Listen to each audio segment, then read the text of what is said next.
A crise do século III marcou um grande ponto de virada para o Império Romano, se não o maior. Durante a crise do século III, o Império Romano quase caiu de fato. Foi assim que ruim a situação realmente estava. O Império se dividiu em 3 partes, com 2 facções rebeldes declarando sua independência de Roma. No oeste, o Império Gálico, e no leste, o Império Palmireno. Além disso, havia levantes de generais em todos os lugares. Novos imperadores eram proclamados regularmente, e o Império estava em constante estado de guerra civil. Para piorar a situação, uma praga devastou a população do Império Romano e, para piorar ainda mais ao mesmo tempo, enormes invasões bárbaras ocorreram em uma escala sem precedentes, saqueando muitas cidades e devastando grandes áreas, até mesmo saqueando cidades e aterros, inclusive cidades ao sul como Espanha ou Grécia. Foi de fato um período muito sombrio para Roma, mas inesperadamente Roma sobreviveu.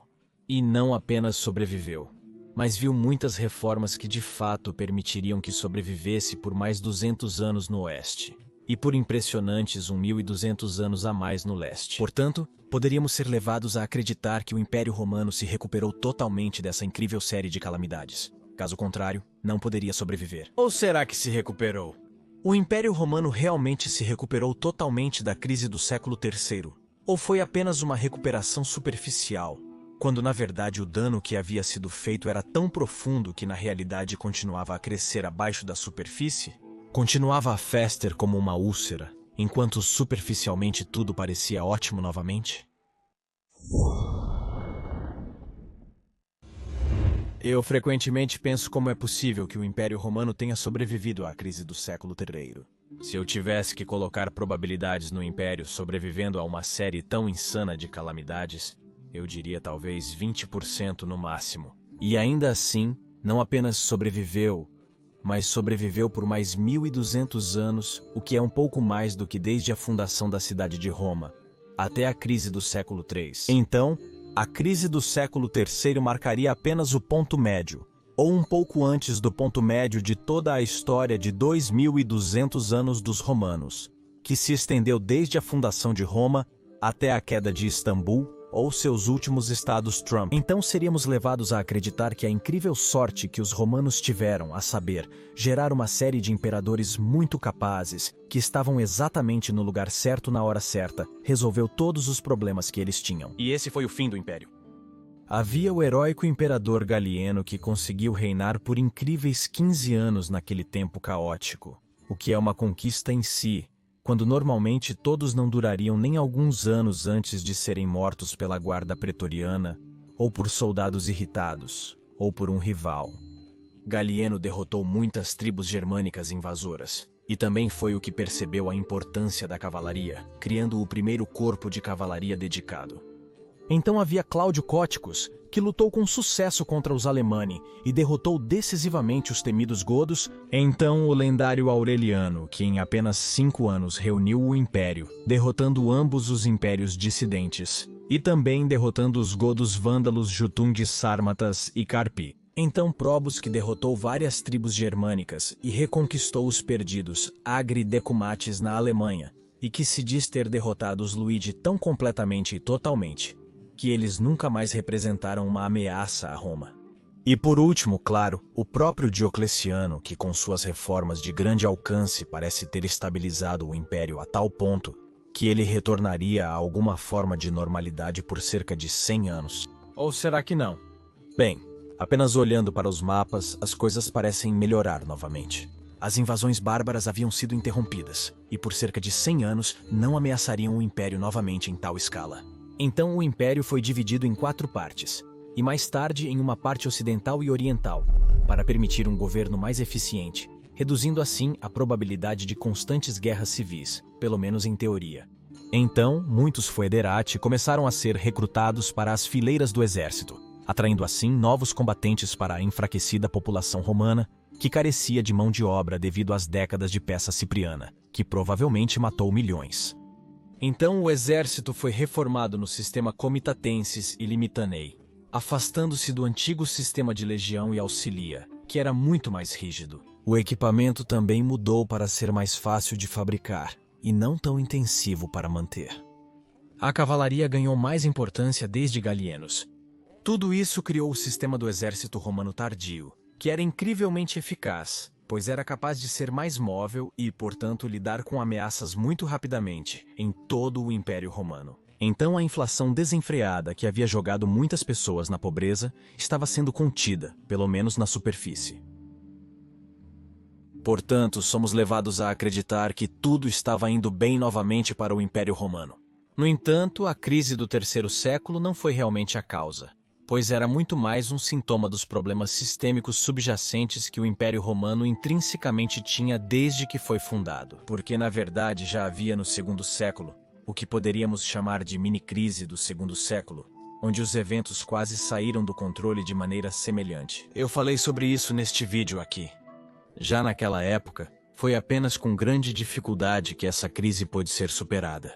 E isso já foi um tiro de advertência, que o Império Romano tinha alguns problemas sistêmicos profundos, falhas. Essas falhas foram superficialmente superadas após a crise do terceiro século, mas na realidade, algumas coisas nunca foram realmente resolvidas, e algumas coisas até pioraram. Se você é um nerd de Roma como eu, e é provável que seja se estiver vendo este vídeo, vai se interessar pelos incríveis anéis e acessórios romanos que a loja Senatus Populusque Romanos está produzindo. Eles fazem anéis legionários, fazem anéis com diferentes temas. Eles até fazem réplicas de moedas, estátuas, pingentes, atributos e terracotas. E a coisa mais incrível é que eles fazem à mão cada peça única. Sim, este é um material artesanal de alta qualidade. Não há presente melhor para você ou um fã de Roma que conheça. Coloquei o link para a loja deles na descrição do vídeo e no comentário fixado. E com este link, você pode obter um desconto de 10% em cada compra, se digitar o código de desconto Maiorianos. Então vá e confira o sortimento deles, é realmente incrível. Então, retornando aos problemas pendentes do Império Romano. Estabilidade monetária e enormes despesas militares. Acreditamos que o problema da desvalorização da moeda romana foi superado após a crise do século III, mas na realidade nunca foi. Todos os esforços para deter a piora da economia foram em vão, e se houve, foram apenas temporários.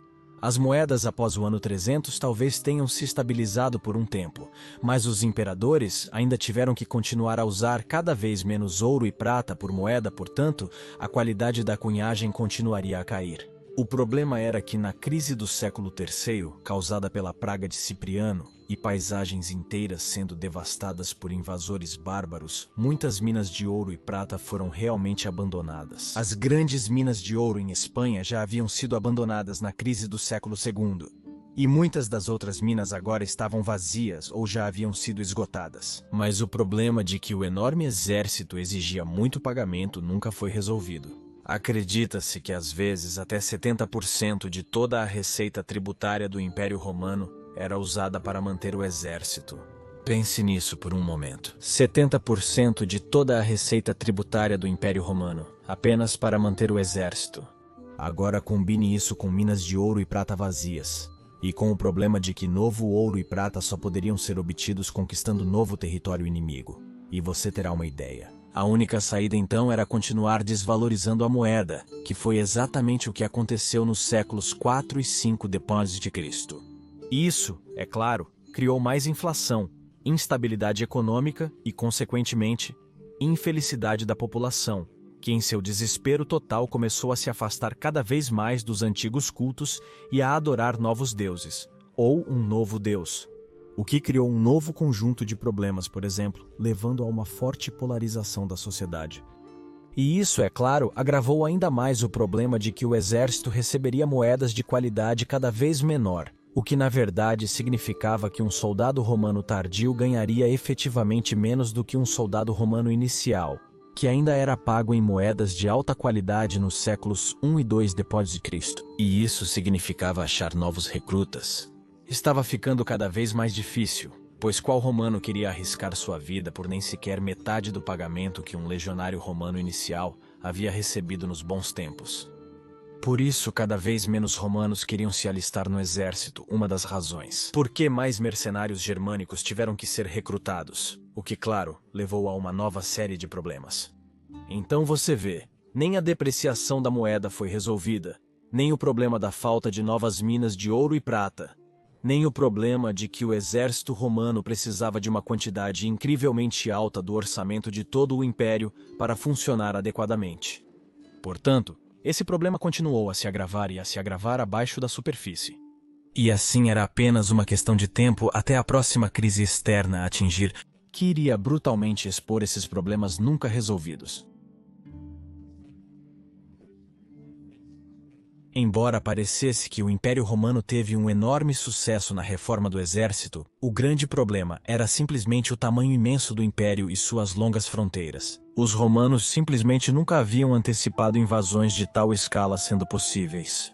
Eles se consideravam invencíveis e eternos. E de fato, os romanos realmente acreditavam que seu império seria eterno. O problema com fronteiras tão longas era simplesmente que havia apenas uma linha de defesa. Ao longo do rio Reno, por exemplo, na fronteira com as terras selvagens da Alemanha, havia, claro, uma série de fortes militares, os chamados castelos, depois torres de vigia e sistemas de muros. E isso, claro, funcionou bem por muito tempo. No entanto, se por algum motivo uma tribo germânica conseguisse de alguma forma superar essas defesas, não havia realmente uma segunda linha de defesa. Depois dessa única linha de defesa, havia apenas campo aberto, que estava lá pronto para ser tomado. Não, mas, por causa da excelente rede de estradas romanas, os invasores poderiam realmente viajar confortavelmente por todo o império em alta velocidade, uma vez que tivessem rompido essa única linha inicial de defesa. Claro, havia outros fortes militares aqui e ali, mas eles estavam muito dispersos, e então o principal exército comitatenses teve que ser chamado para lidar com esses invasores.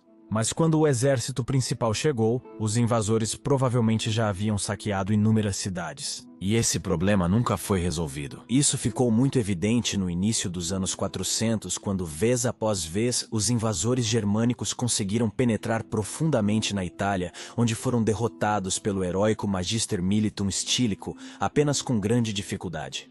E ficou muito evidente quando, após 406 d.C., muitas tribos germânicas conseguiram romper as defesas do Reno e invadir a Gália.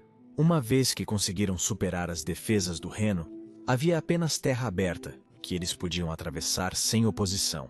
Os romanos nunca conseguiram construir uma segunda ou terceira linha de defesa para retardar o avanço de possíveis invasores estrangeiros. O mesmo problema podia ser observado no extremo leste do Império, onde áreas inteiras de terra eram regularmente conquistadas e perdidas e reconquistadas novamente pelos Pérsia em guerras longas e exaustivas.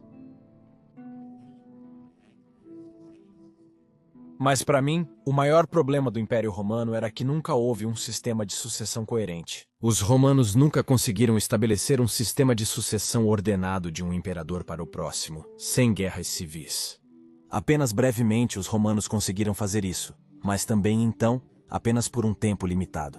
Um dos melhores exemplos onde parecia que os romanos finalmente conseguiram estabelecer um sistema de sucessão ordenado foi na Era Dourada dos 5 bons imperadores. Então, um sistema de adoção havia sido brevemente estabelecido, mas como sabemos, durou nem sequer um século. E então falhou espetacularmente, com um tirano se tornando imperador que mergulharia o império em caos. Mas enquanto o império ainda era jovem e vital, uma guerra civil aqui ou ali ainda podia ser suportada. Mas o problema era que assim que outros problemas ocorriam, especialmente grandes problemas, invasões bárbaras e pragas, então realmente não era o melhor momento para guerras de sucessão entre imperadores rivais. Mas foi isso que ocorreu. Já durante a crise do terceiro século, um número incontável de imperadores rivais e novos imperadores eram proclamados à esquerda e à direita. E eles lutavam uns contra os outros em sangrentas guerras civis que custaram inúmeras vidas romanas. Em vez de se unirem contra um inimigo comum, os romanos lutavam contra romanos, e foi como eu disse, apenas por pura sorte e uma incrível série de imperadores capazes que o Império Romano sobreviveu à crise do terceiro século. Mas esse sistema de sucessão desordenado e caótico nunca foi resolvido. Diocleciano tentou reformar isso, mas seu sistema de tetrarquia durou nem mesmo 30 anos e novamente o império seria mergulhado em guerras civis repetidamente. E enquanto invasores germânicos saqueavam o campo em Gália e Hispânia após 407 d.C., O exército romano ocidental estava na verdade lutando contra pelo menos tantos usurpadores quanto lutava contra invasores germânicos. Você pode imaginar quanto isso custou em mão de obra em uma época em que tais coisas eram realmente a pior coisa que poderia acontecer. Em uma época em que recrutar novos homens romanos ficava cada vez mais difícil. Num tempo onde as minas de ouro e prata pararam de gerar bons resultados. Então, para mim, é este último ponto que nunca foi resolvido com sucesso, que mesmo após a crise do terceiro século não foi resolvido, que então, finalmente, quebrou o pescoço do Império Romano do Ocidente.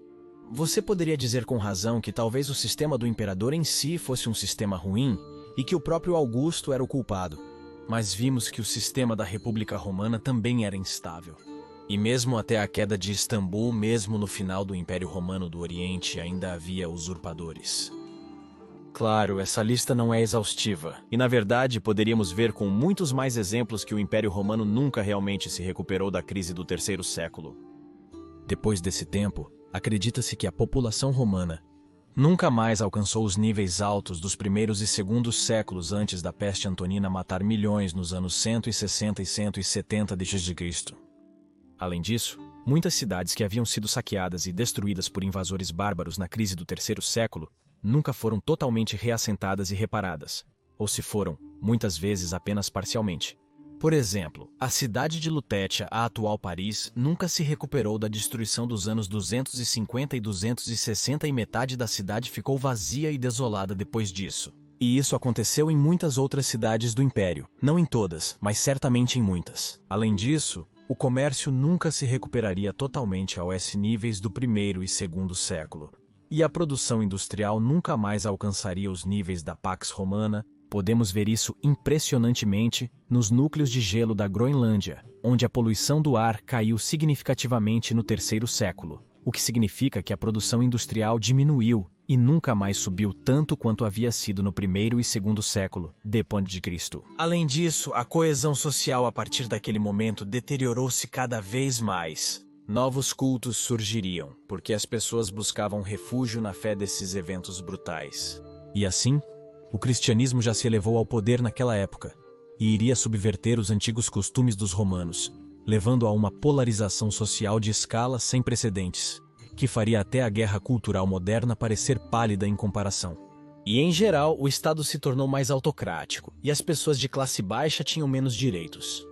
Então a crise do terceiro século não apenas causou danos reais ou prejudicou a sociedade de maneiras das quais ela nunca se recuperaria totalmente, mas também expôs os problemas sistêmicos fundamentais do Império Romano. Então vemos que, mesmo que superficialmente o Império Romano tenha conseguido se estabilizar após a crise do terceiro século, na realidade, os problemas sistêmicos fundamentais nunca foram realmente resolvidos, e portanto, naturalmente, é claro, os romanos mais cedo ou mais tarde começaram a ficar sem sorte. No terceiro século, eles tiveram sorte. Eles tiveram imperadores como Galienos, Cláudio Gótico, Aureliano, Probus ou Diocleciano. Mas no quinto século eles tiveram Honórios ou Valentiniano III. Você nem sempre pode ter sorte. E quando você tem um sistema falho e a sorte acaba, então a catástrofe atinge brutalmente sem remorso, expondo todos os problemas sistêmicos de uma maneira muito visível. Então, pelo menos para mim, enquanto o Império Romano aprendeu algumas lições muito importantes na crise do terceiro século, em outros aspectos não aprendeu. E, portanto, o Império Romano do Ocidente caiu 200 anos depois. E pelos mesmos motivos, o Império Romano do Oriente também caiu, porque se houvesse um sistema de sucessão estável, ele também pode não ter tido que cair de todo. E ainda poderia haver um Império Romano do Oriente mesmo hoje.